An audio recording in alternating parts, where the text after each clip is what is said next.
ਸਤਿ ਸ਼੍ਰੀ ਅਕਾਲ। ਤੁਸੀਂ ਦੇਖ ਰਹੇ ਹੋ ਪੰਜਾਬ ਮੇਲ ਯੂਐਸ ਟੀਵੀ। ਮੈਂ ਹਾਂ ਵਰੁਣ ਕੌਰ ਮਾਨ। ਖਬਰਾਂ ਦੇ ਬੁਲੇਟਿਨ ਵਿੱਚ ਤੁਹਾਡਾ ਸਵਾਗਤ। ਪੇਸ਼ ਨੇ ਪਹਿਲਾਂ ਚੁਣਵੀਆਂ ਖਬਰਾਂ। ਅਮਰੀਕੀ ਸੰਸਦ ਨੇ ਰੋਜ਼ਗਾਰ ਆਧਾਰਿਤ ਗ੍ਰੀਨ ਕਾਰਡ ਬੈਕਲੌਗ ਵਿੱਚ ਲੋਕਾਂ ਲਈ ਪੀਆਰ ਦੀ ਕੀਤੀ ਮੰਗ। ਭਾਰਤ ਸਰਕਾਰ ਨੇ ਕੋਵਿਡ-19 ਕਾਰਨ ਫਸੇ ਵਿਦੇਸ਼ੀਆਂ ਦੇ ਵੀਜ਼ੇ ਦੀ ਮਿਆਦ 30 ਸਤੰਬਰ ਤੱਕ ਵਧਾਈ। ਅੰਤਰਰਾਸ਼ਟਰੀ ਯਾਤਰੀਆਂ ਨੂੰ ਟੀਕਾਕਰਨ ਨਿਯਮਾਂ ਵਿੱਚ ਦਿੱਤੀ ਢਿੱਲ। ਕੈਨੇਡਾ ਵਿੱਚ ਚੋਣਾਂ ਦੌਰਾਨ ਇਮੀਗ੍ਰੇਸ਼ਨ ਸੁਧਾਰਾਂ ਦੇ ਵਾਅਦੇ। ਅਮਰੀਕਾ ਦੇ ਨਿਊਯਾਰਕ ਤੇ 5 ਹੋਰ ਰਾਜਾਂ ਵਿੱਚ ਤੂਫਾਨ ਨੇ ਮਚਾਈ ਭਾਰੀ ਤਬਾਹੀ, 45 ਮੌਤਾਂ। ਜੋ ਬਾਈਡਨ ਨੇ ਕੈਲੀਫੋਰਨੀਆ ਵਿੱਚ ਜੰਗਲੀ ਅੱਗਾਂ ਦੇ ਮੱਦੇਨਜ਼ਰ ਕੀਤਾ ਐਮਰਜੈਂਸੀ ਦਾ ਐਲਾਨ।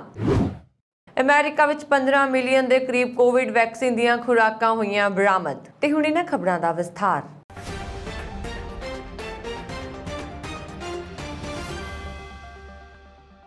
ਰਾਜਾ ਕ੍ਰਿਸ਼ਨਾ ਮੂਰਤੀ ਦੀ ਅਗਵਾਈ ਵਿੱਚ 40 ਅਮਰੀਕੀ ਸੰਸਦਾਂ ਦੇ ਇੱਕ ਸਮੂਹ ਨੇ ਰੋਜ਼ਗਾਰ ਆਧਾਰਿਤ ਗ੍ਰੀਨ ਕਾਰਡ ਬੈਕਲੌਗ ਵਿੱਚ 12 ਲੱਖ ਲੋਕਾਂ ਲਈ ਵੈਧ ਸਥਾਈ ਰਿਹਾਇਸ਼ ਦੀ ਵਿਵਸਥਾ ਕਰਨ ਦੀ ਮੰਗ ਕੀਤੀ ਹੈ, ਜਿਨ੍ਹਾਂ ਵਿੱਚੋਂ ਇੱਕ ਮਹੱਤਵਪੂਰਨ ਬਹੁਮਤ ਭਾਰਤ ਤੋਂ ਹਨ।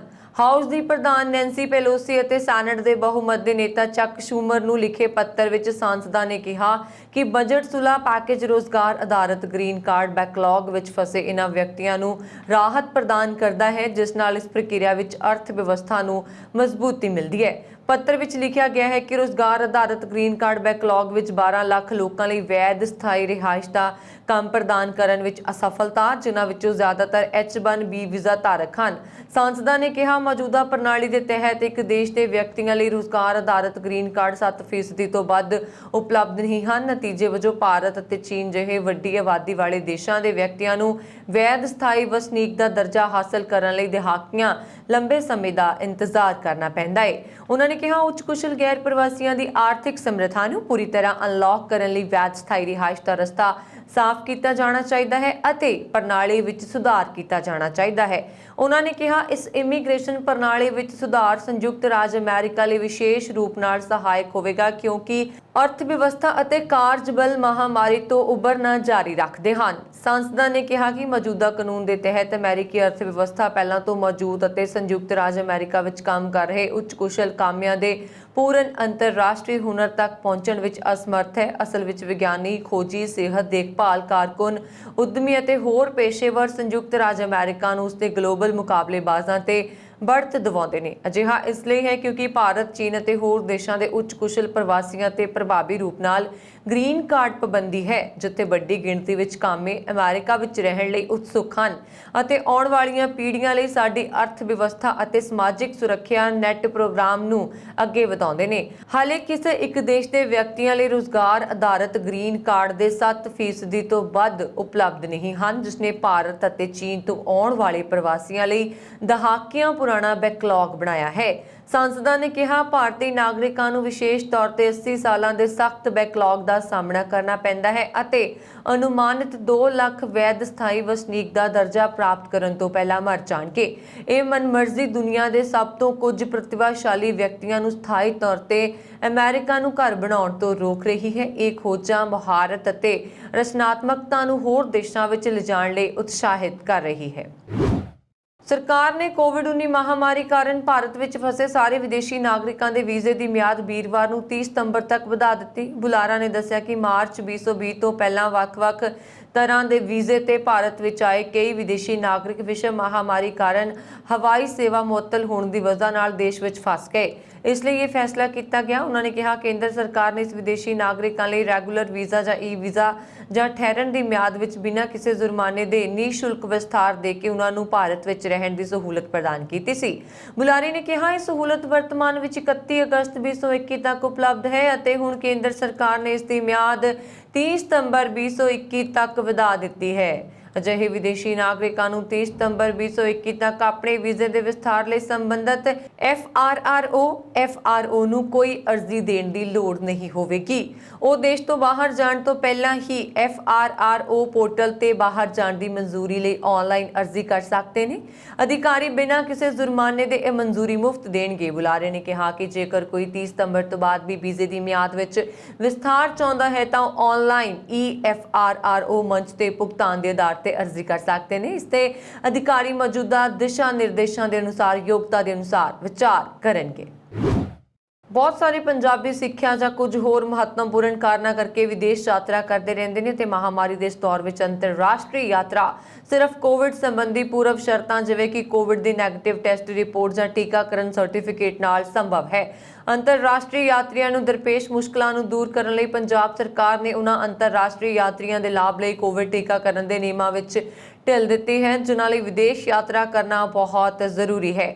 ਅਜਿਹੇ ਯਾਤਰੀਆਂ ਨੂੰ ਦਿੱਤੀ ਗਈ ਢਿੱਲ ਬਾਰੇ ਜਾਣਕਾਰੀ ਦਿੰਦਿਆਂ ਸਿਹਤ ਅਤੇ ਪਰਿਵਾਰ ਭਲਾਈ ਮੰਤਰੀ ਸਰਦਾਰ ਬਲਬੀਰ ਸਿੰਘ ਸਿੱਧੂ ਨੇ ਦੱਸਿਆ ਕਿ ਸੂਬਾ ਸਰਕਾਰ ਵੱਲੋਂ ਉਹਨਾਂ ਸਾਰੇ ਲੋਕਾਂ ਜੋ ਕਿਸੇ ਵੀ ਸਿਹਤ ਸਮੱਸਿਆ ਲਈ ਇਲਾਜ ਸੇਵਾਵਾਂ ਪ੍ਰਾਪਤ ਕਰਨ, ਵਿਦੇਸ਼ੀ ਨਾਗਰਿਕ ਜਿਨ੍ਹਾਂ ਨੂੰ ਆਪਣੇ ਦੇਸ਼ ਪਰਤਣਾ ਪੈਂਦਾ ਹੈ ਅਤੇ ਅਜਿਹੇ ਲੋਕਾਂ ਜਿਨ੍ਹਾਂ ਲਈ ਵਿਦੇਸ਼ ਯਾਤਰਾ ਟਾਲਣ ਯੋਗ ਨਹੀਂ ਹੈ ਨੂੰ ਕੋਵਿਸ਼ੀਲਡ ਦੀ ਪਹਿਲੀ ਖੁਰਾਕ ਦੇ 84 ਦਿਨਾਂ ਦੇ ਲਾਜ਼ਮੀ ਅੰਤਰਾਲ ਤੋਂ ਪਹਿਲਾਂ ਦੂਜੀ ਖੁਰਾਕ ਮੁਹੱਈਆ ਕਰਵਾਉਣ ਦੀ ਸਹੂਲਤ ਦੇਣ ਦਾ ਫੈਸਲਾ ਕੀਤਾ ਗਿਆ। ਉਹਨਾਂ ਨੇ ਦੱਸਿਆ ਕਿ ਅਜਿਹੇ ਮਾਮਲਿਆਂ ਵਿੱਚ ਸੰਬੰਧਿਤ ਵਿਅਕਤੀਆਂ ਨੂੰ ਯਾਤਰਾ ਸੰਬੰਧੀ ਦਸਤਾਵੇਜ਼ਾਂ ਦੀ ਇੱਕ ਕਾਪੀ ਜਿਵੇਂ ਕਿ ਵੀਜ਼ਾ ਪੁਸ਼ਟੀ ਕੀਤੀ ਟਿਕਟ ਦੇ ਨਾਲ ਅਜਿਹੇ ਹੋਰ ਦਸਤਾਵੇਜ਼ ਪੇਸ਼ ਕਰਨ ਲਈ ਕਿਹਾ ਜਾ ਸਕਦਾ ਹੈ ਜੋ ਯਾਤਰਾ ਦੀ ਜ਼ਰੂਰਤ ਨੂੰ ਜਾਇਜ਼ ਠਹਿਰਾ ਸਕਦੇ ਹੋਣ। ਕੈਨੇਡਾ ਵਿੱਚ ਸੰਸਦੀ ਚੋਣਾਂ ਦੇ ਪ੍ਰਚਾਰ ਦੌਰਾਨ ਪ੍ਰਮੁੱਖ ਰਾਜਨੀਤਿਕ ਪਾਰਟੀਆਂ ਵੱਲੋਂ ਆਪਣੇ ਵਿਸਥਾਰਤ ਚੋਣ ਮਨੋਰਥ ਪੱਤਰ ਜਾਰੀ ਕੀਤੇ ਗਏ, ਜਿਨ੍ਹਾਂ 'ਚ ਲੋਕਲ ਤੋਂ ਰਾਸ਼ਟਰੀ ਪੱਧਰ ਦੇ ਕਈ ਲੁਭਾਊ ਪ੍ਰੋਜੈਕਟਾਂ ਦਾ ਜ਼ਿਕਰ ਹੈ। ਇਸ ਦੌਰਾਨ ਅਜੇ ਤੱਕ ਇਮੀਗ੍ਰੇਸ਼ਨ ਕੋਈ ਬਹੁਤ ਵੱਡਾ ਮੁੱਦਾ ਬਣ ਕੇ ਸਾਹਮਣੇ ਨਹੀਂ ਆਇਆ, ਪਰ ਕੁਝ ਜ਼ਿਕਰਯੋਗ ਐਲਾਨ ਕੀਤੇ ਗਏ। ਕੰਜ਼ਰਵੇਟਿਵ ਪਾਰਟੀ ਆਫ ਕੈਨੇਡਾ ਨੇ ਇਮੀਗ੍ਰੇਸ਼ਨ ਦੀਆਂ ਅਰਜ਼ੀਆਂ ਦਾ ਤੇਜ਼ੀ ਨਾਲ ਨਿਪਟਾਰਾ ਕਰਨ ਲਈ ਨਵਾਂ ਸਿਸਟਮ ਲਾਗੂ ਕਰਨ ਦੀ ਸਕੀਮ ਉਲੀਕੀ ਹੈ, ਜਿਸ ਵਿੱਚ ਅਰਜ਼ੀਆਂ ਦਾ ਜਲਦੀ ਨਿਪਟਾਰਾ ਕਰਵਾਉਣ ਲਈ ਅਰਜ਼ੀਕਰਤਾਵਾਂ ਨੂੰ ਵੱਧ ਫੀਸ ਦੇਣੀ ਪਵੇਗੀ ਅਤੇ ਸਰਕਾਰ ਵੱਲੋਂ ਉਸ ਵੱਧ ਫੀਸ ਦੀ ਰਾਸ਼ੀ ਨੂੰ ਇਮੀਗ੍ਰੇਸ਼ਨ ਸਿਸਟਮ ਨੂੰ ਦੁਰਸਤ ਬਣਾਉਣ ਲਈ ਖਰਚਿਆ ਜਾਵੇਗਾ। ਇਸੇ ਤਰ੍ਹਾਂ ਵਰਕ ਪਰਮਿਟ ਦਾ ਵੀ ਫੀਸ ਆਧਾਰਿਤ ਸਿਸਟਮ ਲਿਆਂਦਾ ਜਾਵੇਗਾ, ਜਿਸ ਨਾਲ ਵਿਦੇਸ਼ਾਂ ਤੋਂ ਕਾਮਿਆਂ ਨੂੰ ਵਰਕ ਪਰਮਿਟ ਦੇਣ ਦੀ ਪ੍ਰਕਿਰਿਆ ਘੱਟ ਸਮੇਂ ਵਿੱਚ ਪੂਰੀ ਕੀਤੀ ਜਾ ਸਕੇਗੀ। ਇਹ ਵੀ ਕਿ ਇਮੀਗ੍ਰੇਸ਼ਨ ਅਫਸਰਾਂ ਅਤੇ ਅਰਜ਼ੀਕਰਤਾਵਾਂ ਵਿਚਕਾਰ ਹਰੇਕ ਗੱਲਬਾਤ ਦਾ ਰਿਕਾਰਡ ਰੱਖਣਾ ਸੰਭਵ ਕੀਤਾ ਜਾਵੇਗਾ ਅਤੇ ਅਰਜ਼ੀਕਰਤਾਵਾਂ ਨੂੰ ਆਪਣੀ ਅਰਜ਼ੀ ਵਿੱਚ ਭਰੀ ਗਈ ਗਲਤ ਜਾਣਕਾਰੀ ਦੁਰਸਤ ਕਰਨ ਦਾ ਮੌਕਾ ਦਿੱਤਾ ਜਾਵੇਗਾ। ਲਿਬਰਲ ਪਾਰਟੀ ਵੱਲੋਂ ਹਰੇਕ ਸਾਲ 4 ਲੱਖ ਤੋਂ ਵੱਧ ਵਿਦੇਸ਼ੀਆਂ ਨੂੰ ਕੈਨੇਡਾ ਵਿੱਚ ਬਸਣ ਦਾ ਮੌਕਾ ਦੇਣ ਦੀ ਨੀਤੀ ਪਹਿਲਾਂ ਹੀ ਲਾਗੂ ਕੀਤੀ ਹੋਈ ਹੈ। ਅਗਲੀ ਲਿਬਰਲ ਸਰਕਾਰ ਵਿੱਚ ਪਰਿਵਾਰਾਂ ਨੂੰ ਪੱਕੀ ਇਮੀਗ੍ਰੇਸ਼ਨ ਮਿਲਣ ਤੋਂ ਪਹਿਲਾਂ ਵੀ ਆਰਜ਼ੀ ਵੀਜ਼ਾ ਦੇ ਕੇ ਕੈਨੇਡਾ ਵਿੱਚ ਇਕੱਠੇ ਰਹਿਣ ਦਾ ਮੌਕਾ ਮਿਲੇਗਾ ਅਤੇ ਦੇਸ਼ ਦੀਆਂ ਰੁਜ਼ਗਾਰ ਲੋੜਾਂ ਅਨੁਸਾਰ ਐਕਸਪ੍ਰੈਸ ਐਂਟਰੀ ਸਿਸਟਮ ਨੂੰ ਨਵਿਆਉਣ ਦੀ ਯੋਜਨਾ ਹੈ। ਨਿਊ ਡੈਮੋਕ੍ਰੈਟਿਕ ਪਾਰਟੀ ਵੱਲੋਂ ਮਾਪਿਆਂ ਦੀ ਇਮੀਗ੍ਰੇਸ਼ਨ ਦਾ ਕੋਟਾ ਸਮਾਪਤ ਕੀਤਾ ਜਾਵੇਗਾ, ਜਿਸ ਨਾਲ ਹਰੇਕ ਵਿਦੇਸ਼ੀ ਮੂਲ ਦੇ ਕੈਨੇਡਾ ਵਾਸੀ ਵਿਅਕਤੀ ਨੂੰ ਆਪਣੇ ਮਾਪੇ, ਦਾਦਕੇ, ਨਾਨਕੇ ਕੈਨੇਡਾ ਸਪਾਂਸਰ ਕਰਨ ਦਾ ਮੌਕਾ ਮਿਲ ਸਕਦਾ ਹੈ। ਨਿਊਯਾਰਕ ਤੇ ਨਿਊ ਜਰਸੀ ਸਮੇਤ ਅਮਰੀਕਾ ਦੇ 6 ਰਾਜਾਂ ਵਿੱਚ ਲੀਤਾ ਤੂਫਾਨ ਨੇ ਭਾਰੀ ਤਬਾਹੀ ਮਚਾਈ ਹੈ ਤੇ ਤੇਜ਼ ਪੈ ਰਹੀ ਬਾਰਿਸ਼ ਨੇ ਹਾਲਾਤ ਹੋਰ ਮੁਸ਼ਕਿਲ ਬਣਾ ਦਿੱਤੇ ਨੇ। ਜਿਨ੍ਹਾਂ 'ਚ 4 ਹੋਰ ਰਾਜਾਂ ਵਿੱਚ ਤੂਫਾਨ ਨੇ ਭਾਰੀ ਤਬਾਹੀ ਮਚਾਈ ਹੈ। ਉਹਨਾਂ ਵਿੱਚ ਪੈਨਸਿਲਵੇਨੀਆ, ਮੈਰੀਲੈਂਡ, ਕੋਨੈਕਟਿਕਟ ਤੇ ਵਰਜੀਨੀਆ ਸ਼ਾਮਲ ਹਨ। ਤੂਫਾਨ ਦੀ ਲਪੇਟ ਵਿੱਚ ਆਉਣ ਨਾਲ ਪਿਛਲੇ 2 ਦਿਨਾਂ ਦੌਰਾਨ 45 ਵਿਅਕਤੀ ਮਾਰੇ ਜਾ ਚੁੱਕੇ ਨੇ। ਸਭ ਤੋਂ ਵੱਧ ਮੌਤਾਂ ਨਿਊ ਜਰਸੀ ਵਿੱਚ ਹੋਈਆਂ, ਜਿੱਥੇ 23 ਲੋਕਾਂ ਦੀ ਮੌਤ ਹੋਈ। ਨਿਊਯਾਰਕ ਵਿੱਚ 15, ਪੈਨਸਿਲਵੇਨੀਆ ਵਿੱਚ 5, ਮੈਰੀਲੈਂਡ ਤੇ ਕੋਨੈਕਟਿਕਟ ਵਿੱਚ ਇੱਕ ਵਿਅਕਤੀ ਤੂਫਾਨ ਦੀ ਮਾਰ ਹੇਠ ਆ ਕੇ ਮਾਰਿਆ ਗਿਆ। ਨਿਊਯਾਰਕ ਦੇ ਹੇਠਲੇ ਖੇਤਰ ਦੀਆਂ ਸੜਕਾਂ ਦਰਿਆ ਦਾ ਰੂਪ ਧਾਰਨ ਕਰ ਗਈਆਂ ਤੇ ਇਮਾਰਤਾਂ ਦੇ ਤਹਿਖਾਨਿਆਂ ਵਿੱਚ ਪਾਣੀ ਭਰਨ ਦੇ ਨਾਲ-ਨਾਲ ਪਹਿਲੀ ਮੰਜ਼ਿਲ ਵੀ ਹੜ੍ਹ ਦੇ ਪਾਣੀ ਦੀ ਮਾਰ ਹੇਠ ਆ ਗਈ। ਨਿਊਯਾਰਕ ਦੇ ਮੌਸਮ ਸੇਵਾ ਦਫ਼ਤਰ ਨੇ ਹੰਗਾਮੀ ਸਥਿਤੀ ਦਾ ਐਲਾਨ ਕਰ ਦਿੱਤਾ। ਹੰਗਾਮੀ ਸਥਿਤੀ ਉਸ ਵੇਲੇ ਐਲਾਨੀ ਜਾਂਦੀ ਹੈ ਜਦੋਂ ਮਨੁੱਖੀ ਜੀਵਨ ਨੂੰ ਗੰਭੀਰ ਖਤਰਾ ਪੈਦਾ ਹੁੰਦਾ ਹੈ ਤੇ ਭਾਰੀ ਤਬਾਹੀ ਦੀ ਸੰਭਾਵਨਾ ਹੋਵੇ। ਸੈਂਕੜੇ ਹਵਾਈ ਉਡਾਣਾਂ ਤੇ ਗੱਡੀਆਂ ਰੱਦ ਕਰ ਦਿੱਤੀਆਂ ਗਈਆਂ ਨੇ। ਲੰਘੇ ਐਤਵਾਰ ਲੁਈਸਿਆਨਾ ਵਿੱਚ ਤੂਫਾਨ ਨੇ ਰਫ਼ਤਾਰ ਫੜ ਲਈ ਸੀ ਤੇ 150 ਮੀਲ ਪ੍ਰਤੀ ਘੰਟਾ ਦੀ ਰਫ਼ਤਾਰ ਨਾਲ ਹਵਾਵਾਂ ਚੱਲੀਆਂ।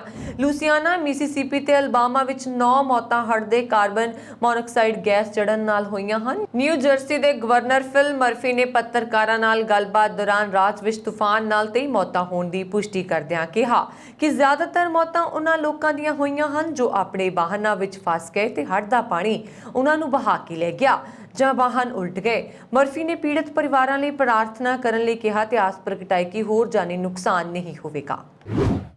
ਅਮਰੀਕੀ ਸਟੇਟ ਕੈਲੀਫੋਰਨੀਆ ਪਿਛਲੇ ਕਾਫੀ ਸਮੇਂ ਤੋਂ ਜੰਗਲੀ ਅੱਗਾਂ ਦਾ ਸਾਹਮਣਾ ਕਰ ਰਹੀ ਹੈ। ਸੂਬੇ ਵਿੱਚ ਬਲ ਰਹੀਆਂ ਜੰਗਲੀ ਅੱਗਾਂ ਕਾਰਨ ਵੱਡੇ ਪੱਧਰ ਤੇ ਨੁਕਸਾਨ ਹੋਇਆ। ਇਨ੍ਹਾਂ ਅੱਗਾਂ ਵਿੱਚ ਕੈਲਡੋਰ ਨਾਮ ਅੱਗ ਵੱਡੇ ਪੱਧਰ ਤੇ ਚਿੰਤਾ ਦਾ ਵਿਸ਼ਾ ਬਣੀ ਹੋਈ ਹੈ। ਇਸ ਸੰਕਟ ਦੌਰਾਨ ਸੂਬੇ ਨੂੰ ਜ਼ਿਆਦਾ ਸੁਰੱਖਿਆ ਅਤੇ ਸਹਾਇਤਾ ਕਾਰਜ ਪ੍ਰਦਾਨ ਕਰਨ ਲਈ ਅਮਰੀਕਾ ਦੇ ਰਾਸ਼ਟਰਪਤੀ ਜੋ ਬਾਈਡਨ ਵੱਲੋਂ ਕੈਲਡੋਰ ਅਤੇ ਹੋਰ ਜੰਗਲੀ ਅੱਗਾਂ ਦੇ ਚਲਦਿਆਂ ਕੈਲੀਫੋਰਨੀਆ ਵਿੱਚ ਐਮਰਜੈਂਸੀ ਘੋਸ਼ਿਤ ਕੀਤੀ ਹੈ। ਇਸ ਸੰਬੰਧੀ ਵਾਈਟ ਹਾਊਸ ਨੇ ਬੁੱਧਵਾਰ ਨੂੰ ਜਾਣਕਾਰੀ ਦਿੱਤੀ ਕਿ ਰਾਸ਼ਟਰਪਤੀ ਨੇ ਇਸ ਦੌਰਾਨ ਸੂਬੇ ਵਿੱਚ ਚੱਲ ਰਹੀਆਂ ਸਥਾਨਕ ਸਹਾਇਤਾ ਕੋਸ਼ਿਸ਼ਾਂ ਨੂੰ ਵਧਾਉਣ ਲਈ ਕੇਂਦਰੀ ਸਹਾਇਤਾ ਦਾ ਆਦੇਸ਼ ਦਿੱਤਾ।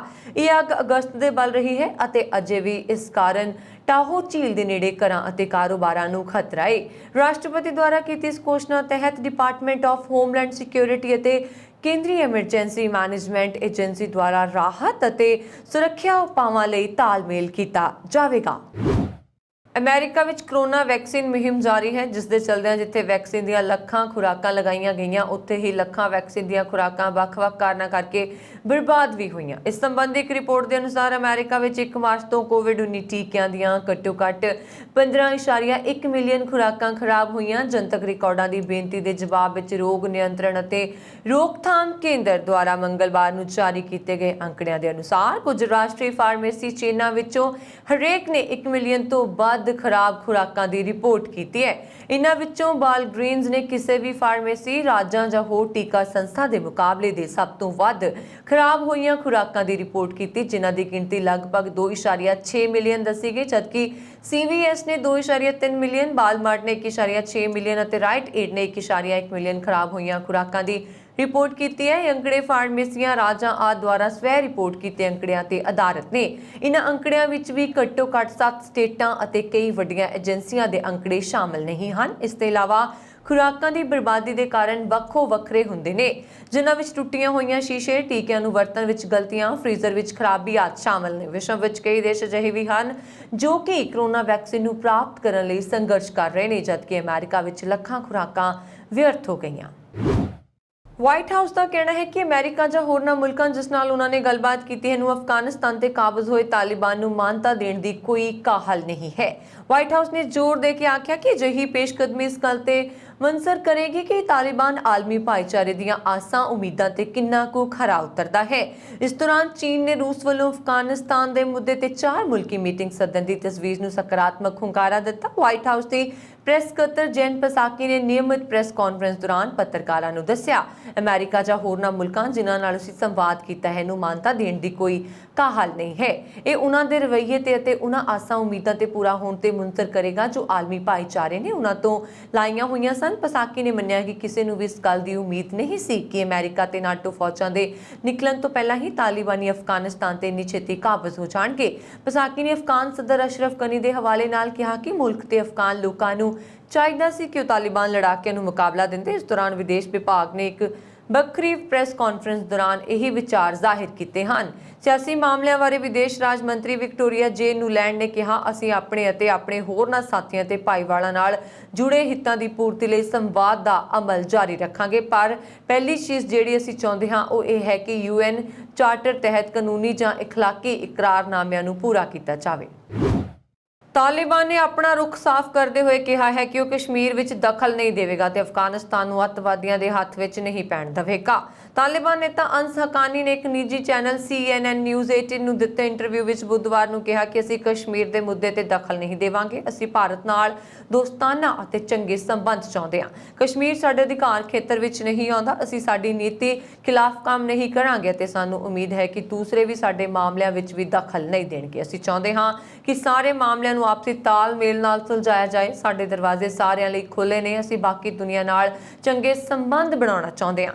ਹਕਾਨੀ ਨੇ ਕਿਹਾ ਕਿ ਅਸੀਂ ਭਾਰਤ ਨਾਲ ਚੰਗੇ ਸੰਬੰਧ ਚਾਹੁੰਦੇ ਹਾਂ। ਅਸੀਂ ਨਹੀਂ ਚਾਹੁੰਦੇ ਕਿ ਕੋਈ ਸਾਡੇ ਬਾਰੇ ਗਲਤ ਸੋਚੇ। ਭਾਰਤ ਨੇ 20 ਸਾਲਾਂ ਤੋਂ ਸਾਡੇ ਦੁਸ਼ਮਣ ਦੀ ਮਦਦ ਕੀਤੀ, ਪਰ ਅਸੀਂ ਸਭ ਕੁਝ ਭੁੱਲ ਕੇ ਰਿਸ਼ਤੇ ਨੂੰ ਅੱਗੇ ਵਧਾਉਣ ਲਈ ਤਿਆਰ ਹਾਂ। ਹਕਾਨੀ ਨੇ ਕਿਹਾ ਕਿ ਅਸੀਂ ਆਉਣ ਵਾਲੇ ਦਿਨਾਂ ਵਿੱਚ ਸਾਰੀਆਂ ਨੀਤੀਆਂ ਨੂੰ ਸਪਸ਼ਟ ਕਰਾਂਗੇ। ਅਸੀਂ ਅਫਗਾਨਿਸਤਾਨ ਦੇ ਲੋਕਾਂ ਲਈ ਹਰ ਸੰਭਵ ਸਹਾਇਤਾ ਚਾਹੁੰਦੇ ਹਾਂ। ਅਸੀਂ ਚਾਹੁੰਦੇ ਹਾਂ ਕਿ ਨਾ ਸਿਰਫ ਭਾਰਤ ਸਗੋਂ ਪੂਰੀ ਦੁਨੀਆ ਆਵੇ ਅਤੇ ਸਾਡਾ ਸਮਰਥਨ ਕਰੇ। ਤਾਲਿਬਾਨ ਦੇ ਬੁਲਾਰੇ ਜ਼ਬੀਉल्लाह ਮੁਜਾਹਿਦ ਨੇ ਕਿਹਾ ਕਿ ਅਫਗਾਨਿਸਤਾਨ ਦੀ ਨਵੀਂ ਸਰਕਾਰ ਵਿੱਚ ਕਿਸੇ ਵੀ ਔਰਤ ਨੂੰ ਮੰਤਰੀ ਵਜੋਂ ਸ਼ਾਮਲ ਨਹੀਂ ਕੀਤਾ ਜਾਵੇਗਾ। ਇਟਲੀ ਦੇ ਇੱਕ ਅਖਬਾਰ ਨਾਲ ਗੱਲਬਾਤ ਕਰਦਿਆਂ ਉਹਨਾਂ ਨੇ ਕਿਹਾ ਕਿ ਕੁਰਾਨ ਅਤੇ ਸ਼ਰੀਅਤ ਦੇ ਆਧਾਰ ਤੇ ਔਰਤਾਂ ਮੰਤਰੀ ਨਹੀਂ ਬਣ ਸਕਦੀਆਂ, ਪਰ ਔਰਤਾਂ ਮੰਤਰਾਲਿਆਂ, ਪੁਲਿਸ ਵਿਭਾਗ ਅਤੇ ਅਦਾਲਤ ਵਿੱਚ ਸਹਾਇਕ ਦੇ ਤੌਰ ਤੇ ਕੰਮ ਕਰ ਸਕਦੀਆਂ ਹਨ। ਉਹਨਾਂ ਨੇ ਕਿਹਾ ਕਿ ਔਰਤਾਂ ਨੂੰ ਯੂਨੀਵਰਸਿਟੀਆਂ ਵਿੱਚ ਜਾਣ ਤੋਂ ਨਹੀਂ ਰੋਕਿਆ ਜਾਵੇਗਾ। ਉਹਨਾਂ ਨੇ ਕਿਹਾ ਕਿ ਜਿੱਥੋਂ ਤੱਕ ਕੌਮਾਂਤਰੀ ਸੰਬੰਧਾਂ ਦਾ ਸਵਾਲ ਹੈ ਤਾਂ ਤਾਲਿਬਾਨ ਚੀਨ ਨੂੰ ਮੁੱਖ ਭਾਈਵਾਲ ਮੰਨਦਾ ਹੈ, ਜੋ ਅਫਗਾਨਿਸਤਾਨ ਵਿੱਚ ਨਿਵੇਸ਼ ਕਰਨ ਅਤੇ ਦੇਸ਼ ਦੇ ਪੁਨਰ ਨਿਰਮਾਣ ਲਈ ਤਿਆਰ ਹੈ। ਮੁਜਾਹਿਦ ਨੇ ਕਿਹਾ ਕਿ ਵਿਸ਼ਵ ਦੇ ਬਾਜ਼ਾਰਾਂ ਵਿੱਚ ਜਾਣ ਲਈ ਚੀਨ ਸਾਡੇ ਲਈ ਇੱਕ ਪਾਸ ਦੀ ਤਰ੍ਹਾਂ ਹੈ। ਸਾਨੂੰ ਹਾਲਾਂਕਿ ਅਜਿਹਾ ਲੱਗਦਾ ਹੈ, ਪਰ ਰੂਸ ਨਾਲ ਸਾਡੇ ਸੰਬੰਧ ਖਰਾਬ ਨਹੀਂ ਹਨ। ਜੋ ਇਸ ਖੇਤਰ ਵਿੱਚ ਅਹਿਮ ਭੂਮਿਕਾ ਨਿਭਾਉਂਦਾ ਹੈ। ਰੂਸ ਨਾਲ ਸਾਡੇ ਜ਼ਿਆਦਾਤਰ ਰਾਜਨੀਤਿਕ ਤੇ ਆਰਥਿਕ ਸੰਬੰਧ ਹਨ ਅਤੇ ਰੂਸ ਕੌਮਾਂਤਰੀ ਸ਼ਾਂਤੀ ਲਈ ਅਨੁਕੂਲ ਸਥਿਤੀਆਂ ਬਣਾਉਣ ਵਿੱਚ ਆਪਣਾ ਯੋਗਦਾਨ ਦਿੰਦਾ ਹੈ। ਪਿਛਲੇ ਮਹੀਨੇ 26 ਅਗਸਤ ਨੂੰ ਅਫਗਾਨਿਸਤਾਨ ਦੇ ਕਾਬੁਲ ਵਿੱਚ ਹੋਏ ਬੰਬ ਧਮਾਕੇ ਵਿੱਚ ਮਾਰੇ ਗਏ 13 ਅਮਰੀਕੀ ਸੈਨਿਕਾਂ ਵਿੱਚ ਇੱਕ 20 ਕੁ ਸਾਲਾ ਸੈਨਿਕ ਰਾਇਲੀ ਮੈਕਕੋਲਮ ਵੀ ਸ਼ਾਮਲ ਸੀ, ਜੋ ਕਿ ਆਉਂਦੇ ਹਫ਼ਤਿਆਂ ਵਿੱਚ ਪਿਤਾ ਬਣਨ ਵਾਲਾ ਸੀ। ਇਸ ਹਮਲੇ ਵਿੱਚ ਸ਼ਹੀਦ ਹੋਏ ਰਾਇਲੀ ਮੈਕਕੋਲਮ ਦੀ ਵਿਧਵਾ ਤੇ ਆਉਣ ਵਾਲੇ ਬੱਚੇ ਦੀ ਆਰਥਿਕ ਮਦਦ ਲਈ $7,60,000 ਤੋਂ ਵੱਧ ਦੀ ਰਕਮ ਇਕੱਠੀ ਕੀਤੀ ਗਈ ਹੈ। ਮੈਕਕੋਲਮ, ਜੋ ਕਿ ਬੁੰਡਰਾਂਟ ਵਾਇਓਮਿੰਗ ਨਾਲ ਸੰਬੰਧਿਤ ਸੀ, ਪਿਤਾ ਬਣਨ ਤੋਂ ਤਕਰੀਬਨ 3 ਹਫ਼ਤੇ ਦੂਰ ਸੀ। ਉਸ ਦੀ ਵਿਧਵਾ ਤੇ ਅਣਜੰਮੇ ਬੱਚੇ ਦਾ ਸਮਰਥਨ ਕਰਨ ਦੀ ਕੋਸ਼ਿਸ਼ ਵਿੱਚ 2 GoFundMe ਪੇਜ ਬਣਾਏ ਗਏ ਸਨ। ਨਾਰਦਰਨ ਅਲਾਇੰਸ ਦੇ ਵਿਦਰੋਹੀ ਨੇਤਾ ਅਹਿਮਦ ਮਸੂਦ ਅਤੇ ਸਾਬਕਾ ਰਾਸ਼ਟਰਪਤੀ ਅਰਮੁੱਲਾ ਸਾਲੇਹ ਦੇ ਹਾਰ ਨਾ ਮੰਨਣ ਕਾਰਨ ਭੜਕੇ ਤਾਲਿਬਾਨ ਅੱਤਵਾਦੀਆਂ ਨੇ ਪੰਜਸ਼ੀਰ ਘਾਟੀ ਤੇ ਹੁਣ ਤੱਕ ਦਾ ਸਭ ਤੋਂ ਵੱਡਾ ਹਮਲਾ ਕੀਤਾ। ਤਾਲਿਬਾਨ ਦੇ ਲੜਾਕੂਆਂ ਨੇ ਪੰਜਸ਼ੀਰ ਘਾਟੀ ਨੂੰ ਚਾਰੇ ਪਾਸੇ ਤੋਂ ਘੇਰ ਲਿਆ। ਸਾਰੀ ਰਾਤ ਦੋਵੇਂ ਪਾਸੇ ਤੋਂ ਭਿਆਨਕ ਬੰਬਾਰੀ ਹੋਈ। ਤਾਲਿਬਾਨ ਨੇ ਅਮਰੀਕਾ ਤੋਂ ਮਿਲੇ ਅਤਿਆਧੁਨਿਕ ਹਥਿਆਰਾਂ ਦਾ ਮੂੰਹ ਹੁਣ ਪੰਜਸ਼ੀਰ ਵੱਲ ਮੋੜ ਦਿੱਤਾ, ਜਿੱਥੇ ਉਹ ਕਦੇ ਕਬਜ਼ਾ ਨਹੀਂ ਕਰ ਸਕੇ ਹਨ। ਦੱਸਿਆ ਜਾ ਰਿਹਾ ਹੈ ਕਿ ਇਸ ਬੰਬਾਰੀ ਵਿੱਚ ਦੋਵੇਂ ਪਾਸੇ ਦੇ ਲੋਕਾਂ ਨੂੰ ਨੁਕਸਾਨ ਪੁੱਜਿਆ। ਪੰਜਸ਼ੀਰ ਦੇ ਵਿਦਰੋਹੀਆਂ ਵੱਲੋਂ ਜਾਰੀ ਵੀਡੀਓ ਵਿੱਚ ਨਜ਼ਰ ਆ ਰਿਹਾ ਹੈ ਕਿ ਉਹ ਤਾਲਿਬਾਨ ਤੇ ਰਾਕੇਟ ਡੇਗ ਰਹੇ ਨੇ। ਅਫਗਾਨ ਮੀਡੀਆ ਮੁਤਾਬਕ ਪਿਛਲੇ 3 ਦਿਨਾਂ ਵਿੱਚ ਪੰਜਸ਼ੀਰ ਘਾਟੀ ਤੇ ਕੀਤੇ ਗਏ ਹਮਲਿਆਂ ਵਿੱਚ ਤਾਲਿਬਾਨ ਨੂੰ ਕਰਾਰੀ ਹਾਰ ਦਾ ਸਾਹਮਣਾ ਕਰਨਾ ਪਿਆ। ਇਸ ਤੋਂ ਬਾਅਦ ਹੁਣ ਤਾਲਿਬਾਨ ਨੇ ਵੱਡਾ ਹਮਲਾ ਕਰ ਦਿੱਤਾ। ਦੋਵੇਂ ਹੀ ਧਿਰਾਂ ਨੇ ਦਾਅਵਾ ਕੀਤਾ ਕਿ ਲੜਾਈ ਵਿੱਚ ਦੁਸ਼ਮਣ ਨੂੰ ਭਾਰੀ ਨੁਕਸਾਨ ਝੱਲਣਾ ਪਿਆ। 15 ਅਗਸਤ ਨੂੰ ਕਾਬੁਲ ਤੇ ਕਬਜ਼ੇ ਤੋਂ ਬਾਅਦ ਤਾਲਿਬਾਨ ਨੇ ਆਪਣੀ ਫੋਰਸ ਨੂੰ ਪੰਜਸ਼ੀਰ ਦੇ ਕਬਜ਼ੇ ਦੇ ਲਈ ਉਤਾਰ ਦਿੱਤਾ। ਉਧਰ ਅਹਿਮਦ ਮਸੂਦ ਦੀ ਅਗਵਾਈ ਵਿੱਚ ਤਾਜ਼ਕ ਲੜਾਕੇ ਅਤੇ ਅਫਗਾਨ ਸੈਨਾ ਦੇ ਸਾਬਕਾ ਸੈਨਿਕ ਵੀ ਪੰਜਸ਼ੀਰ ਘਾਟੀ ਵਿੱਚ ਡਟੇ ਹੋਏ ਨੇ। ਇਸ ਤੋਂ ਪਹਿਲਾਂ ਅਹਿਮਦ ਮਸੂਦ ਅਤੇ ਤਾਲਿਬਾਨ ਦੇ ਵਿੱਚ ਗੱਲਬਾਤ ਅਸਫਲ ਹੋ ਗਈ ਸੀ। ਅਹਿਮਦ ਮਸੂਦ ਦੀ ਮੰਗ ਹੈ ਕਿ ਤਾਜ਼ਕ ਸਣੇ ਹੋਰ ਘੱਟ ਗਿਣਤੀਆਂ ਨੂੰ ਵੀ ਤਾਲਿਬਾਨ ਦੀ ਸਰਕਾਰ ਵਿੱਚ ਜਗ੍ਹਾ ਦਿੱਤੀ ਜਾਵੇ, ਲੇਕਿਨ ਅਜਿਹਾ ਹੁੰਦਾ ਦਿਖ ਨਹੀਂ ਰਿਹਾ। ਤਾਲਿਬਾਨ ਦੇ ਬੁਲਾਰੇ ਦਾ ਦਾਅਵਾ ਹੈ ਕਿ ਉਹਨਾਂ ਦੇ ਲੜਾਕੇ ਪੰਜਸ਼ੀਰ ਵਿੱਚ ਵੜ ਗਏ ਹਨ ਅਤੇ ਕੁਝ ਇਲਾਕਿਆਂ ਤੇ ਕਬਜ਼ਾ ਕਰ ਲਿਆ ਹੈ। ਭਾਰਤ ਅਤੇ ਬ੍ਰਿਟੇਨ ਦੀਆਂ ਸਰਕਾਰਾਂ ਨੇ ਵੀਰਵਾਰ ਨੂੰ ਜਨਤਕ ਅਤੇ ਨਿੱਜੀ ਪੂੰਜੀ ਦਾ ਇਸਤੇਮਾਲ ਕਰਕੇ ਭਾਰਤ ਵਿੱਚ ਸਮਾਜ ਸੇਵੀ, ਲਚਕੀਲੇ ਅਤੇ ਟਿਕਾਊ ਬੁਨਿਆਦੀ ਢਾਂਚੇ ਦੇ ਵਿੱਤੀ ਪੋਸ਼ਣ ਲਈ ਇੱਕ ਨਵੇਂ ਸਹਿਯੋਗ ਤੇ ਸਹਿਮਤੀ ਜਤਾਈ, ਤਾਂ ਕਿ ਦੇਸ਼ ਦੇ ਘੱਟ ਕਾਰਬਨ ਟੀਚੇ ਨੂੰ ਪੂਰਾ ਕੀਤਾ ਜਾ ਸਕੇ। Climate finance leadership initiative India ਪਹਿਲ ਦਾ ਐਲਾਨ ਭਾਰਤ ਬ੍ਰਿਟੇਨ ਦੀ 11ਵੀਂ ਆਰਥਿਕ ਅਤੇ ਵਿੱਤੀ ਗੱਲਬਾਤ ਦੌਰਾਨ ਕੀਤੀ ਗਈ। ਵਿੱਤ ਮੰਤਰੀ ਨਿਰਮਲਾ ਸੀਤਾਰਮਣ ਅਤੇ ਉਹਨਾਂ ਦੇ ਬ੍ਰਿਟਿਸ਼ ਹਮਰੁਤਬਾ ਰਿਸ਼ੀ ਸੁਨਕ ਨੇ ਵੀਡੀਓ ਕਾਨਫਰੰਸ ਰਾਹੀਂ ਆਯੋਜਿਤ ਇਸ ਪ੍ਰੋਗਰਾਮ ਵਿੱਚ ਹਿੱਸਾ ਲਿਆ। ਇਸ ਪਹਿਲ ਨੂੰ ਸਿਟੀ ਆਫ ਲੰਡਨ ਕਾਰਪੋਰੇਸ਼ਨ ਦਾ ਸਮਰਥਨ ਹਾਸਲ ਹੈ ਅਤੇ ਇਸ ਦੀ ਅਗਵਾਈ CFLI ਵੱਲੋਂ ਕੀਤੀ ਜਾਵੇਗੀ। ਸੁਨਕ ਨੇ ਕਿਹਾ ਕਿ ਭਾਰਤ ਦੇ ਹਰਿਤ ਵਿਕਾਸ ਦਾ ਸਮਰਥਨ ਇੱਕ ਸਾਂਝੀ ਤਰਜੀਹ ਹੈ। ਮੈਨੂੰ ਖੁਸ਼ੀ ਹੋ ਰਹੀ ਹੈ ਕਿ ਅਸੀਂ 1.2 ਅਰਬ ਅਮਰੀਕੀ ਡਾਲਰ ਦੇ ਨਿਵੇਸ਼ ਪੈਕੇਜ ਦਾ ਐਲਾਨ ਕੀਤਾ ਅਤੇ ਭਾਰਤ ਵਿੱਚ ਸਥਾਈ ਪ੍ਰੋਜੈਕਟਾਂ ਵਿੱਚ ਨਿਵੇਸ਼ ਨੂੰ ਉਤਸ਼ਾਹ ਦੇਣ ਲਈ CFLI ਇੰਡੀਆ ਸਾਂਝੇਦਾਰੀ ਸ਼ੁਰੂ ਕੀਤੀ ਹੈ। ਉੱਤਰ ਪੂਰਬੀ ਸਪੇਨ ਦੇ ਅਲਕਾਨਾਰ ਸ਼ਹਿਰ ਵਿੱਚ ਭਾਰੀ ਬਾਰਿਸ਼ ਦੇ ਚਲਦਿਆਂ ਆਏ ਹੜ੍ਹ ਕਾਰਨ ਕਈ ਘਰਾਂ ਅਤੇ ਵਪਾਰਕ ਇਮਾਰਤਾਂ ਨੂੰ ਨੁਕਸਾਨ ਪਹੁੰਚਿਆ। ਭਾਰੀ ਬਾਰਿਸ਼ ਕਾਰਨ ਸੜਕਾਂ ਨੇ ਨਦੀਆਂ ਦਾ ਰੂਪ ਲੈ ਲਿਆ। ਕਈ ਗੱਡੀਆਂ ਰੁੜ ਕੇ ਸਮੁੰਦਰ ਵਿੱਚ ਪਹੁੰਚ ਗਈਆਂ। ਸਥਾਨਕ ਲੋਕਾਂ ਨੇ ਦੱਸਿਆ ਕਿ ਉਹ ਬਹੁਤ ਕਿਸਮਤ ਵਾਲੇ ਸੀ ਕਿ ਬੁੱਧਵਾਰ ਦੀ ਅੱਧੀ ਰਾਤ ਤੋਂ ਸ਼ਾਮ 6 ਵਜੇ ਤੱਕ ਸ਼ਹਿਰ ਵਿੱਚ 250 ਲੀਟਰ ਪ੍ਰਤੀ ਵਰਗ ਮੀਟਰ ਤੋਂ ਜ਼ਿਆਦਾ ਭਰ ਜਾਣ ਤੋਂ ਬਾਅਦ ਵੀ ਕਿਸੇ ਦੀ ਜਾਨ ਨਹੀਂ ਗਈ। ਮੀਂਹ ਤੋਂ ਬਾਅਦ ਆਏ ਭਿਆਨਕ ਹੜ੍ਹ ਕਾਰਨ ਸੜਕਾਂ ਤੇ ਬਹੁਤ ਤੇਜ਼ੀ ਨਾਲ ਨਦੀਆਂ ਦਾ ਰੂਪ ਲੈ ਲਿਆ ਅਤੇ ਜੋ ਵੀ ਉਸਦੇ ਰਸਤੇ ਵਿੱਚ ਆਇਆ ਸਾਰਾ ਕੁਝ ਰੁੜ ਗਿਆ।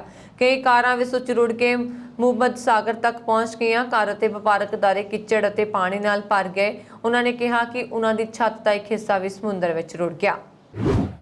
ਅਮਰੀਕਾ ਵਿੱਚ ਸਿਆਹ ਫਾਰਮ ਲੋਕਾਂ ਨੂੰ ਆਪਣੀ ਸੁਰੱਖਿਆ ਦੀ ਚਿੰਤਾ ਵੱਧ ਸਤਾਉਣ ਲੱਗੀ ਹੈ। ਇਹੀ ਵਜ੍ਹਾ ਹੈ ਕਿ ਸਿਆਹ ਫਾਰਮ ਲੋਕਾਂ 'ਚ ਹਥਿਆਰ ਖਰੀਦਣ ਨੂੰ ਲੈ ਕੇ ਇੱਕ ਹੋੜ ਜਿਹੀ ਲੱਗ ਗਈ ਹੈ। ਇਸ ਵਿੱਚ ਪੁਰਸ਼ਾਂ ਦੀ ਤੁਲਨਾ ਵਿੱਚ ਔਰਤਾਂ ਜ਼ਿਆਦਾ ਅੱਗੇ ਹਨ ਕਿ ਅਮਰੀਕਾ 'ਚ ਪਿਛਲੇ ਸਾਲ ਕਰੀਬਨ 85 ਲੱਖ ਲੋਕਾਂ ਨੇ ਪਹਿਲੀ ਵਾਰ ਬੰਦੂਕ ਖਰੀਦੀ ਸੀ। ਇਹਨਾਂ ਹਥਿਆਰਾਂ ਨੂੰ ਬਣਾਉਣ ਵਾਲੇ ਉਦਯੋਗਾਂ ਦੇ ਸੰਗਠਨਾਂ ਦਾ ਕਹਿਣਾ ਹੈ ਕਿ 2020 ਦੇ 6 ਮਹੀਨਿਆਂ 'ਚ ਸਿਆਹ ਫਾਰਮ ਦੁਆਰਾ ਕੀਤੇ ਗਏ ਹਥਿਆਰਾਂ ਦੀ ਖਰੀਦ ਵਿੱਚ ਕਰੀਬ 58-60% ਦੀ ਤੇਜ਼ੀ ਆਈ। ਇਹ ਅੰਕੜੇ ਕਾਫੀ ਹੈਰਾਨ ਕਰਨ ਵਾਲੇ ਨੇ। ਦੱਸਣਯੋਗ ਹੈ ਕਿ ਪਿਛਲੇ ਸਾਲ ਅਮਰੀਕਾ 'ਚ ਬਲੈਕ ਲਾਈਵਜ਼ ਮੈਟਰ ਕਾਫੀ ਸੁਣਨ ਵਿੱਚ ਆਇਆ। ਇਸ ਦੀ ਵਜ੍ਹਾ ਨਾਲ 2 ਸਿਆਹ ਫਾਰਮ ਨਾਗਰਿਕਾਂ ਦੀ ਪੁਲਿਸ ਦੁਆਰਾ ਹੱਤਿਆ ਵੀ ਕੀਤੀ ਗਈ। ਇਸ ਤੋਂ ਬਾਅਦ ਕਾਫੀ ਗਿਣਤੀ ਵਿੱਚ ਲੋਕਾਂ ਨੇ ਵਿਰੋਧ ਪ੍ਰਦਰਸ਼ਨ ਲਗਭਗ ਪੂਰੇ ਅਮਰੀਕਾ ਵਿੱਚ ਦਿਖਾਈ ਦਿੱਤੇ ਸਨ। ਇਸ ਤੋਂ ਬਾਅਦ ਹੀ ਇੱਥੇ ਦੇ ਸਿਆਹ ਫਾਰਮ ਨਾਗਰਿਕਾਂ ਵਿੱਚ ਆਪਣੀ ਸੁਰੱਖਿਆ ਨੂੰ ਲੈ ਕੇ ਇੱਕ ਡਰ ਵੀ ਪੈਦਾ ਹੋਇਆ ਸੀ। ਹਥਿਆਰਾਂ ਦੀ ਖਰੀਦ ਵਿੱਚ ਸਿਆਹ ਫਾਰਮ ਲੋਕਾਂ ਦੇ ਅੱਗੇ ਰਹਿਣ ਦੇ ਸਵਾਲ ਵਿੱਚ Bloomberg School of Public Health ਦੇ ਪ੍ਰੋਫੈਸਰ ਤੇ Johns Hopkins Center for Gun Violence Prevention and Policy ਦੇ ਡਾਇਰੈਕਟਰ ਡੈਨੀਅਲ ਵੈਬਸਟਰ ਕਹਿੰਦੇ ਹਨ ਕਿ ਅਜਿਹਾ ਉਦੋਂ ਹੁੰਦਾ ਹੈ ਜਦੋਂ ਲੋਕਾਂ ਦਾ ਪੁਲਿਸ ਤੋਂ ਭਰੋਸਾ ਘੱਟ ਹੋਣ ਲੱਗਦਾ ਹੈ। ਹਰਿਆਣਾ ਦੇ ਕਰਨਾਲ ਵਿੱਚ ਸ਼ਨੀਵਾਰ ਨੂੰ ਕਿਸਾਨਾਂ ਉੱਤੇ ਹੋਏ ਲਾਠੀਚਾਰਜ ਦਾ ਮਾਮਲਾ ਹੋਰ ਵੀ ਭਖਦਾ ਨਜ਼ਰ ਆ ਰਿਹਾ। ਹਰਿਆਣਾ ਦੇ ਕਰਨਾਲ ਵਿੱਚ ਕਿਸਾਨਾਂ ਤੇ ਲਾਠੀਚਾਰਜ ਕਰਨ ਦਾ ਹੁਕਮ ਦੇਣ ਵਾਲੇ ਐਸਡੀਐਮ ਦਾ ਤਬਾਦਲਾ ਕਰ ਦਿੱਤਾ ਗਿਆ, ਪਰ ਕਿਸਾਨ ਇਸ ਨੂੰ ਸਵੀਕਾਰ ਨਹੀਂ ਕਰਦੇ। ਸੰਯੁਕਤ ਕਿਸਾਨ ਮੋਰਚਾ ਦੇ ਆਗੂਆਂ ਨੇ ਕਿਹਾ ਕਿ ਕਰਨਾਲ ਵਿੱਚ ਕਿਸਾਨਾਂ ਦਾ ਸਿਰ ਫੋੜਨ ਦਾ ਆਦੇਸ਼ ਦੇਣ ਵਾਲੇ ਐਸਡੀਐਮ ਦਾ ਤਬਾਦਲਾ ਆਮ ਬਦਲੀ ਦੀ ਤਰ੍ਹਾਂ ਹੀ ਹੈ। ਜਦੋਂ ਤੱਕ ਉਸ ਅਧਿਕਾਰੀ ਤੇ ਕਤਲ ਦਾ ਕੇਸ ਦਰਜ ਨਹੀਂ ਕੀਤਾ ਜਾਂਦਾ ਤੇ ਐਸਡੀਐਮ ਨੂੰ 6 ਸਤੰਬਰ ਤੱਕ ਬਰਖਾਸਤ ਨਹੀਂ ਕੀਤਾ ਜਾਂਦਾ, ਕਿਸਾਨ 7 ਸਤੰਬਰ ਤੋਂ ਕਰਨਾਲ ਵਿੱਚ ਮਿੰਨੀ ਸਕੱਤਰੇਤ ਦਾ ਘਿਰਾਓ ਕਰਨਗੇ, ਕਿਉਂਕਿ ਹਰਿਆਣਾ ਸਰਕਾਰ ਐਸਟੀਐਮ ਦਾ ਬਚਾਅ ਕਰ ਰਹੀ ਹੈ। ਕਿਸਾਨ ਆਗੂ ਯੋਗੇਂਦਰ ਜਾਦਵ ਨੇ ਵੀ ਕਰਨਾਲ ਵਿੱਚ ਵਾਪਰੀ ਘਟਨਾ ਦੀ ਨਿੰਦਾ ਕੀਤੀ। ਉਹਨਾਂ ਨੇ ਕਿਹਾ ਕਿ ਕਰਨਾਲ ਵਿੱਚ ਜੋ ਹੋਇਆ ਉਸ ਨੂੰ ਦੇਖ ਕੇ ਸਭ ਨੂੰ ਹੈਰਾਨ ਰਹਿ ਜਾਣਾ ਚਾਹੀਦਾ ਹੈ। ਐਸਟੀਐਮ ਨੇ ਕਿਹਾ ਆਪਣਾ ਸਿਰ ਪਾੜੋ। ਐਸਟੀਐਮ ਨੂੰ ਇਸ ਤਰ੍ਹਾਂ ਕਹਿਣ ਦਾ ਕੋਈ ਅਧਿਕਾਰ ਨਹੀਂ ਸੀ। ਘਟਨਾ ਬਾਰੇ ਮੁੱਖ ਮੰਤਰੀ ਮਨੋਹਰ ਲਾਲ ਖੱਟਰ ਦੀ ਪ੍ਰਤੀਕਿਰਿਆ ਦਾ ਜ਼ਿਕਰ ਕਰਦਿਆਂ ਉਹਨਾਂ ਨੇ ਕਿਹਾ ਕਿ ਮੁੱਖ ਮੰਤਰੀ ਕਹਿੰਦੇ ਹਨ ਕਿ ਭਾਸ਼ਾ ਗਲਤ ਸੀ, ਇਸ ਦਾ ਕੀ ਮਤਲਬ ਹੈ। ਚੁੱਪਚਾਪ ਐਸਟੀਐਮ ਦਾ ਫਿਰ ਤਬਾਦਲਾ ਕਰ ਦਿੱਤਾ ਗਿਆ। 9 ਮਹੀਨਿਆਂ ਤੋਂ ਵੱਧ ਸਮੇਂ ਤੋਂ ਬੰਦ ਪਏ ਪੰਜਾਬ ਦੇ ਟੋਲ ਪਲਾਜ਼ਿਆਂ ਨੂੰ ਚਲਾਉਣ ਲਈ ਕੇਂਦਰ ਸਰਕਾਰ ਨੇ ਪੰਜਾਬ ਸਰਕਾਰ ਨੂੰ ਕਿਹਾ ਹੈ ਕਿ ਕੇਂਦਰ ਨੇ ਇੱਕ ਪੱਤਰ ਲਿਖ ਕੇ ਕਿਹਾ ਕਿ ਸੂਬੇ ਵਿੱਚ ਕਿਸਾਨਾਂ ਦਾ ਅੰਦੋਲਨ ਜਿਵੇਂ ਦਾ ਤਿਵੇਂ ਹੈ ਅਤੇ ਕਿਸਾਨ ਟੋਲ ਪਲਾਜ਼ਿਆਂ ਤੇ ਡਟੇ ਹੋਏ ਨੇ, ਜਿਸ ਨਾਲ ਦੇਸ਼ ਦੇ ਖਜ਼ਾਨੇ ਦਾ ਨੁਕਸਾਨ ਹੋ ਰਿਹਾ। ਕੇਂਦਰ ਨੇ ਪੰਜਾਬ ਦੇ ਮੁੱਖ ਸਕੱਤਰ ਨੂੰ ਪੱਤਰ ਲਿਖਿਆ ਕਿ ਟੋਲ ਪਲਾਜ਼ਿਆਂ ਤੋਂ ਕਿਸਾਨਾਂ ਦਾ ਕਬਜ਼ਾ ਹਟਵਾਉਣ ਲਈ ਵੀ ਕਿਹਾ। ਰਾਸ਼ਟਰੀ ਰਾਜਮਾਰਗ ਅਥਾਰਟੀ ਆਫ ਇੰਡੀਆ ਦੇ ਚੇਅਰਮੈਨ ਵੱਲੋਂ ਪੰਜਾਬ ਦੇ ਮੁੱਖ ਸਕੱਤਰ ਵਿਨੀ ਮਹਾਜਨ ਨੂੰ ਲਿਖੇ ਪੱਤਰ ਵਿੱਚ ਕਿਹਾ ਗਿਆ ਹੈ ਕਿ ਕਿਸਾਨ ਅੰਦੋਲਨ ਦੇ ਕਾਰਨ ਅਕਤੂਬਰ 2020 ਤੋਂ ਹੀ ਟੋਲ ਪਲਾਜ਼ਿਆਂ ਤੇ ਕੰਮ ਬੰਦ ਹੈ, ਜਿਸ ਨਾਲ ਖਜ਼ਾਨੇ ਦਾ ਭਾਰੀ ਨੁਕਸਾਨ ਹੋ ਰਿਹਾ। ਪੱਤਰ ਅਨੁਸਾਰ ਨੁਕਸਾਨ 830 ਕਰੋੜ ਰੁਪਏ ਦਾ ਹੈ, ਜਦਕਿ ਟੋਲ ਪਲਾਜ਼ਾ ਵਾਲਿਆਂ ਨੂੰ ਜੋ ਮੁਆਵਜ਼ਾ ਦੇਣਾ ਪਏਗਾ ਉਸ ਦੀ ਰਕਮ ਵੱਖ ਹੋਵੇਗੀ। ਮੰਤਰਾਲਾ ਨੇ ਇਸ ਬਾਰੇ ਪੰਜਾਬ ਦੇ ਮੁੱਖ ਮੰਤਰੀ ਨੂੰ ਪਹਿਲਾਂ ਵੀ ਇੱਕ ਪੱਤਰ ਲਿਖਿਆ ਸੀ, ਪਰ ਅਜੇ ਤੱਕ ਹਾਲਾਤ ਵਿੱਚ ਬਦਲਾਅ ਨਹੀਂ ਹੋਇਆ। ਪੱਤਰ ਅਨੁਸਾਰ ਜਨਹਿਤ ਵਿੱਚ ਇਸ ਮਾਮਲੇ ਨੂੰ ਛੇਤੀ ਹੱਲ ਕੀਤਾ ਜਾਣਾ ਜ਼ਰੂਰੀ ਹੈ। ਪੱਤਰ ਵਿੱਚ ਪੰਜਾਬ ਨਾਲ ਛੇਤੀ ਹੱਲ ਦੀ ਗੱਲ ਕੀਤੀ ਗਈ। ਇਸ ਤੋਂ ਪਹਿਲਾਂ ਪੰਜਾਬ ਵਿੱਚ ਟੋਲ ਪਲਾਜ਼ਾ ਚਲਾ ਰਹੀਆਂ ਕੰਪਨੀਆਂ ਨੇ ਵੀ ਪੰਜਾਬ ਸਰਕਾਰ ਤੋਂ ਪੁਲਿਸ ਦੀ ਸੁਰੱਖਿਆ ਦੀ ਮੰਗ ਕੀਤੀ ਸੀ ਕਿ ਟੋਲ ਪਲਾਜ਼ੇ ਕਿਸਾਨਾਂ ਤੋਂ ਮੁਕਤ ਕਰਵਾਉਣ ਤੇ ਉਹਨਾਂ ਨੂੰ ਚਲਾਇਆ ਜਾ ਸਕੇ। ਕੰਪਨੀਆਂ ਨੇ ਪੰਜਾਬ ਸਰਕਾਰ ਨਾਲ ਇੱਕ ਬੈਠਕ ਕਰਨ ਤੋਂ ਬਾਅਦ ਪੱਤਰ ਲਿਖ ਕੇ ਟੋਲ ਪਲਾਜ਼ਾ ਦੇ ਆਰਥਿਕ ਨੁਕਸਾਨ ਦੀ ਸੂਚੀ ਪੰਜਾਬ ਸਰਕਾਰ ਨੂੰ ਭੇਜੀ ਸੀ ਅਤੇ ਛੇਤੀ ਹੀ ਕਾਰਵਾਈ ਕਰਨ ਲਈ ਕਿਹਾ। ਇਹ ਸਨ ਹੁਣ ਤੱਕ ਦੀਆਂ ਖਬਰਾਂ। ਮੈਨੂੰ ਵਰੁਣ ਕੌਰ ਮਾਨੂ ਦਿਵਾ ਗਿਆ। ਹੋਰ ਖਬਰਾਂ ਦੇ ਲਈ ਸਾਡਾ YouTube ਚੈਨਲ ਪੰਜਾਬ ਮੇਲ USA TV ਜ਼ਰੂਰ ਸਬਸਕ੍ਰਾਈਬ ਕਰੋ। ਸਤਿ ਸ਼੍ਰੀ ਅਕਾਲ।